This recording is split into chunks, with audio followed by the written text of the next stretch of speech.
Hello, kamakulay! So ito nga, ngayong araw ay nagluto ako ng spaghetti kasi wala ako ibang maisip. So napakasarap nito. This is my own way of making spaghetti. So ito na nga, hinalo ko na ang spaghetti na noodles.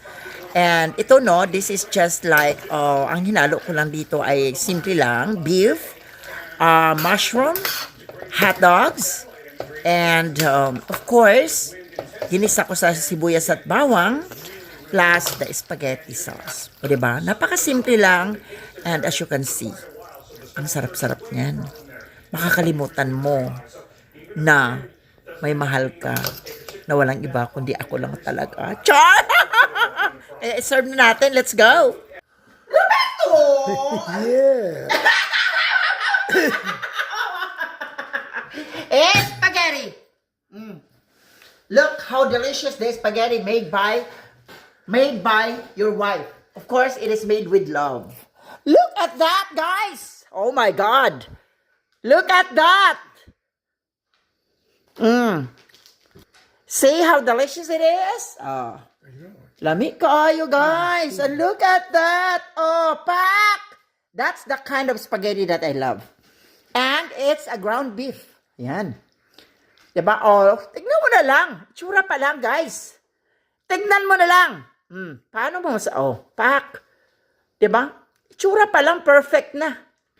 Eh, paano na pag kinain mo na? Diba? Napaka-perfect at napakasarap naman talaga. So, ano pang inaantay natin? Diba? Let's go! Mga langga, tignan nyo naman. Look at the...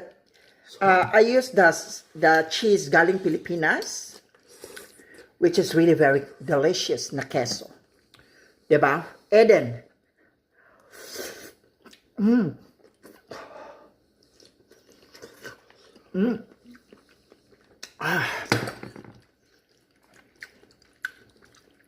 Ang init pero ang sarap. Grabe. Yummy! Lami. Lami kayo ah. You know, ko with more mushroom. Huh?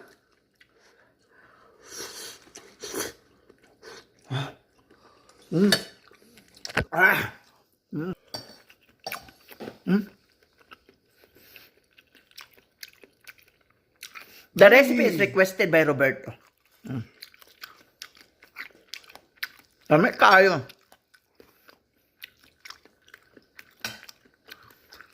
Diba? Gantong spaghetti ang gustong-gusto ko. As you can see, ganyan kasarap ang spaghetti ko. Ayoko ng spaghetti na tinitipid sa ingredients. It's a big no to me. Pag nag-spaghetti ako, kompleto ricados.